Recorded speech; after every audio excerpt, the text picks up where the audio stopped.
To the Force Always. My name is Diz, aka David Zammit. Let's get on with the show, with the news, views, reviews, and interviews. And because it's the morning here, I'm going to sip a bit of that coffee. So let's get on with the news. So the news really is quite jam-packed today. Jam-packed. Daisy Ridley, who played Rey or Rey Skywalker, has appeared on The View in America. It's a particular show. And she was talking about her new movie. It's a horror movie with a touch of reality somehow. And that was filmed actually in Australia, in Tasmania. Where's Tasmania? Well, it's the very bottom part of Australia, right under Melbourne. Only an hour's flight, but just to let you know. She was talking about and promoting that particular film. She was asked about Star Wars. Is she coming back? And she said she is coming back. She is coming back. Not just that, she said it will be worth the wait. Now that's interesting, she said worth the wait. I believe she is coming back, but it will be a bit of a wait. Sort of like having red wine vintage. I think it's going to be quite a while for its full maturity of the wine. And I think she's coming back and in a longer time than we expect than short time. That's what I think. That's just, part of my opinion into that news, just to let you know. To more news, Starfighter has actually wrapped. With the photo that is on the thumbnail of this particular video was a photo of Sean Levy inside some sort of Star Wars modern looking thing. Looks fantastic. Looks very 2001 sort of that movie, it looks very interesting. So the whole film has wrapped, which I think is great. It gives them a lot of time to deal with going through the film, getting ready for reshoots, because it will happen. Reshoots and, just the effects and just really looking at this. And that's like a good year and a half out. Fantastic. Congratulations. To more news. Mandalorian and Grogu, a new trailer is on the verge. It's on the verge. This is my prediction. This is not something I know. It's on the verge. We are in Christmas week. We are coming up to Christmas, and I'm sure it's going to come on Christmas Day or Boxing Day. I would say Christmas Day. That's my prediction. Let's just see. If it doesn't happen, well, we can just wait a bit longer. Doesn't matter. Anyway, that's the news for this time around. Let's get into the views. Views is my story idea that I like to, sort of put out there about Star Wars that I would like to see. But at the same time, I accept the story for what it is. That is the story of the Star Wars timeline for what it is. I accept it. I accept that is the story. Again, you can love it or hate it or whatever. I think it's an enjoyable adventure in space. Anyway, so my story idea is sort of connected to my news, is Daisy Ridley coming back. I have said, and I think having character films is good, but it's, for me, the whole point of Star Wars is the episodic saga, just the continuation of episode 1 to 9. Hopefully we get 10. I just like to see that just keep moving forward. If it was me, having a Daisy Ridley Rey or Rey Skywalker film, I think it would work really well. As Daisy Ridley said, worth the wait, which I'm thinking there's a bit of wait to that sort of reply that she did on the review, and I think it would be good if it was down the track. Definitely have it. It will unfortunately just give her a bit of grief. I've always been asked the question, is it ever going to happen? I think, yes, it will happen, and as she said, it will happen. And I would like to see it be an episodic saga, entry, not a standalone film. I just think, standalone films are fine. I mean, Rogue One was great, Han Solo was great, and all that. It was great, but I just think the episodic saga just has just more impact to the Star Wars universe. Great storytelling. All the others are great storytelling as well, but I just think it needs to continue the timeline. And I really look forward to seeing Daisy Ridley back. She is one of my favourites as a character, as a person. I am a big supporter of this. Whilst she's getting a lot of grief from a lot of people, well, not a lot of people, a part of the people, because of her character, not because of her character, but the character exists and the character is not dead. The character is in the Star Wars universe. So rather than, just avoid the whole idea that she exists, especially with Starfighter being 5 years down the track from Rise of Skywalker Episode 9 in this Star Wars timeline, you can't ignore the Rey Skywalker character. I don't think it's going to come in Starfighter. It may come in Starfighter. It may. I don't know. But I'd rather it be in an episodic episode of Star Wars. Anyway, that's my story idea, which is more of an opinion, but it's the story idea. Let's get into reviews. I'm rocking that stuff today, yeah. We are technically in the 10th year anniversary of The Force Awakens. I've got many types of things in this room, and many things not just in this room, that is Star Wars or whatever it is. But this here is another figure. It's not. I don't just have figures, I'll tell you that. But this is from The Force Awakens. This is just a typical, straightforward stormtrooper, which is what we call as the First Order trooper. Right there. I thought the design, especially of the helmet, was so well done. I was excited. It just had a modern take of the stormtrooper outfit with, stormtrooper look. I just thought it was great. It was like, we saw this in the trailers in The Force Awakens, and it was a highlighted area. The only thing I don't like about the First Order character is actually the name First Order. I would have just created a name like The Division, which was actually mentioned in The Force Awakens, The Division, but more of a descriptive term. But calling it The Division sort of gives a subliminal meaning, if you were to say. But I love the character. This here is a stock standard character. I wouldn't say it's highly collectible, but it's there. I'm going to give this a 9 out of 10. 9 out of 10 for The Force Awakens First Order character. That's in my collection. The Force Awakens. It's 10 years, almost to the day, I think. Amazing. It was a great time. Anyway, let's get into the interviews. Interviews is questions I get from usually my YouTube channel. I don't have the Instagram thing happening at the moment. I don't have a Twitter thing. It's nothing against them. I just don't have it. Please send your questions to the latest video and I can answer them on the next particular video. And while we're here, if you can subscribe to this channel, it would be great.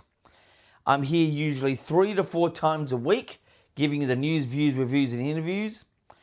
And that's it. Subscribe, like this video if you like it. Send me a comment if it's not a question. Just interact. Anyway, let's get into the questions.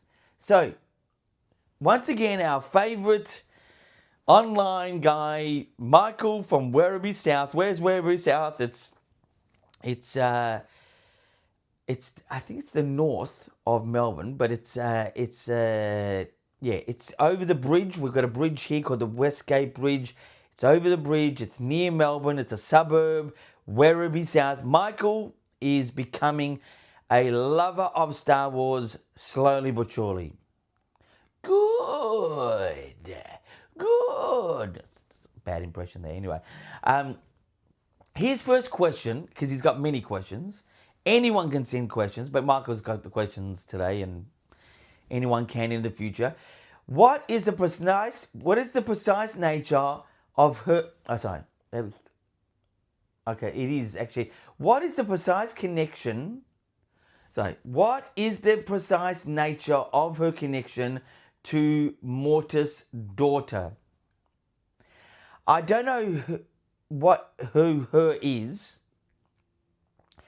but I'm going to assume, I'm going to just go really assume here. I think he's talking about Ahsoka being the apprentice that was of Anakin Skywalker. He is asking, what is the precise nature of her connection to the Mortis daughter? Well, it's the Mortis daughter is there was the son, the daughter, and the father. It's a very like the ones type of thing, very like almost like gods. And Ahsoka is connecting to that person for a spiritual protector in her journey in the Star Wars life that she's got. That's what I think the question is about, because he did not name who her was, but I'm going to answer it that way. Anyway, so the next question, where exactly was Ahsoka during the events of the original trilogy? Well, that's sort of, that's more of an opinionated type of thing, really, but, she was on a spiritual journey. It's one of those things that, when you create a timeline of Star Wars without having the big picture really, you got to just create ideas of why, when, how. And Ahsoka was a character that sort of came in before the original trilogy, and you go, well, where the hell is she in the original trilogy? Well, at that point, she was on a spiritual journey somewhere in the Star Wars space of the universe. So that's pretty much the answer to that one. The next question by Michael from Werribee South is, what is Baylan Skoll searching for? Baylan Skoll, unfortunately, the actor had passed away about a year or so ago. Great looking character, great acting of a character. Just, this is a loss for Star Wars that's massive. He has been replaced with a new actor coming up on the new Ahsoka series, and he looks the part, but he was just a great character. He actually had an orange lightsaber, but I think he sort of rolled more to the darker side of things rather than the good side of things. But anyway, we don't know. It's from what Ahsoka Season 1 really was portraying. What is Baylan Skoll searching for? He's essentially searching for to finally end the Jedi and Sith conflict. That's the best way to put it. He's on a journey. It's a bit secretive in that he's trying to bring order to both of them, because he does come off quite sinister, but as a character in Ahsoka Season 1. But yeah, that's essentially his reasoning behind his journey, is that he's trying to end the conflict between Sith and Jedi, which is sort of a big idea, but it's sort of a good idea, story idea. It could be submitted to my views. Anyway, the next question by Michael from Werribee South. How will Ahsoka and Sabine return to their home galaxy from Paideia?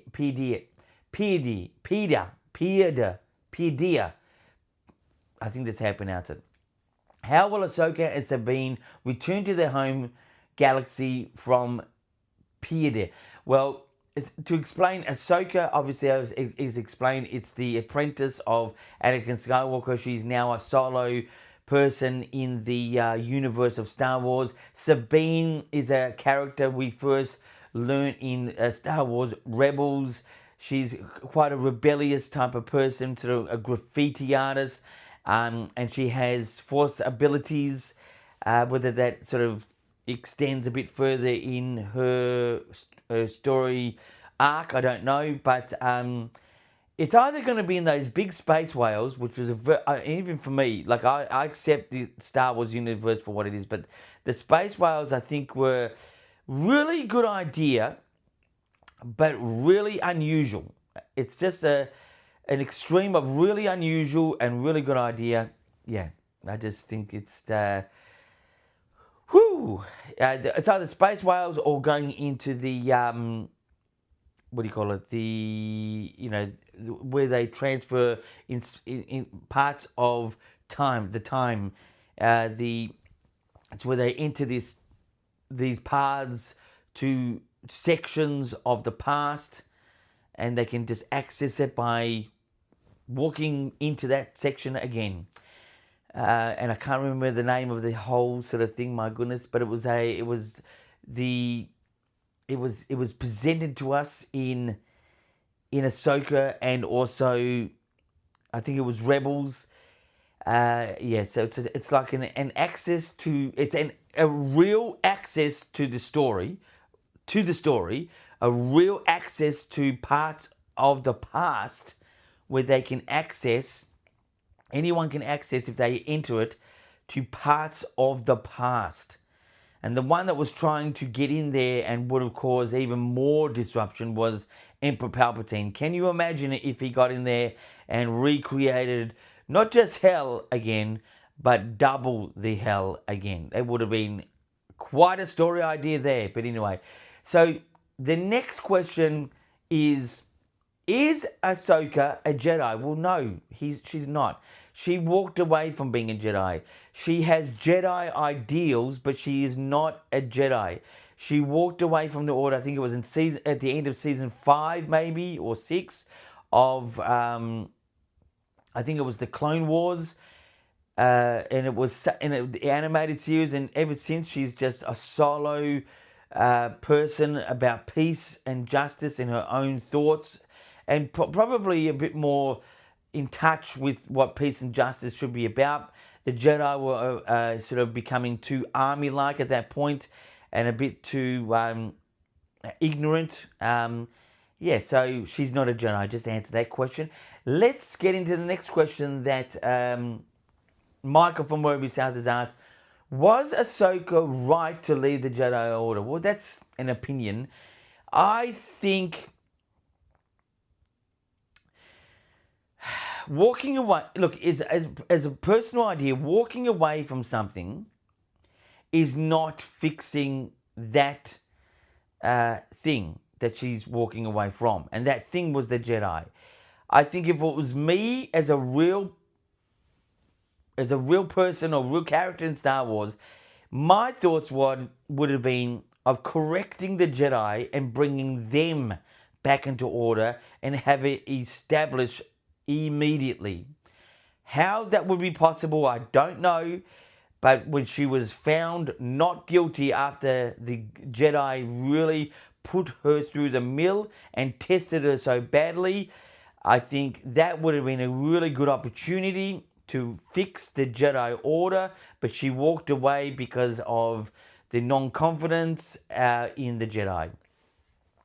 Very good part of Star Wars timeline. Very interesting, I thought. Even though it started in an animated way, which is not that bad, but it was just not in an episodic saga. But it was good. Anyway, so the next question: was Darth Maul sort of on the right side of history when he warned her about Palpatine? Her, I'm going to assume again, is Ahsoka. Michael, you really do need to state the person who you're talking about, but that's my correction to you.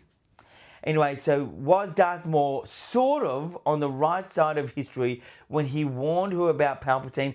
Well, when you think of it, yes. He was letting her know that there was a person that's been manipulating people, and he's about to reveal himself, and she was a bit stumped. That's Ahsoka. And, he was sort of doing the right thing, but he was, he's so full of evil, revenge, that you don't know what his real intention was, but he was mentioning it, so it was giving light of day to a situation that was about to unravel. This was actually just before the events of, the birth, you could say, of Darth Vader and the Emperor. It was done in the I think it was done in the animated series where Darth Maul and Ahsoka were dueling, and they were just at each other, and he was tormenting her, and he told her, that's Ahsoka, about the Emperor Palpatine ideal. The idea and ideals that was about to happen, which was the beginning of hell, of disorder in the galaxy far, far away. Anyway, to the final question by Michael from Weber South is, how did you lose Admiral Akbar? Tell us the story. In my last episode, I did touch on that I had an original Admiral Akbar in my collection. Well, just to explain, I had the collection. Unfortunately, as a kid, I had unwrapped these things, not knowing that these things would be worth a lot more money in the packets. But who would have known back then, in the 1980s, that this type of thing would have happened? But anyway, I still had an Admiral Akbar. I had a number of figures, and I remember it was in tissue. It was in a metal box, a cookie box, and I left them in there. A family member had gotten these before I had a chance to get them. And how I knew I'd lost it is because I went to see a movie back in my hometown, and the ticket stub person said, your family member came here before. I won't tell you who the family member was, just to keep that sort of on the down, which is irrelevant anyway. But and they said, I just bought a whole lot of figures for a great price. I was